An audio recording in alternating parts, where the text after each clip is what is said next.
আমি তোমাকে একটা কবিতা বলতে চাই, তুমি কি শুনবে? তবে শোনো। হ্যাঁ, মস্তিষ্কে মায়াবতীর স্মৃতি, অন্তরে তার অবস্থান, সেহীনা গোটা পৃথিবী মিললেও আমি অধ্যায়টা শূন্যস্থান।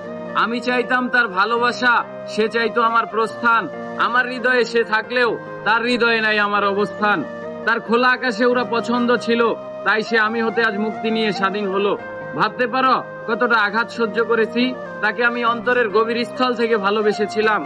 এখন প্রতি রাতে কান্না করা নিয়মিত রুটিনে পরিণত হয়েছে, যার নিরাময়ক দুনিয়ার কোনো ডাক্তারের জানা নেই। কেননা প্রতিষেধক মায়াবতী কেবল নিজেই। যদিও সে আমার মন হত্যার কারিগর, যে তার কথার আঘাতে আমার হৃৎপিণ্ড ছিদ্র করেছিল বারবার, তার জন্যই জমা রেখেছি আমার সম্পূর্ণ ভালোবাসা। তাকে স্মৃতিচারণ করেই আমার বেঁচে থাকার প্রত্যাশা।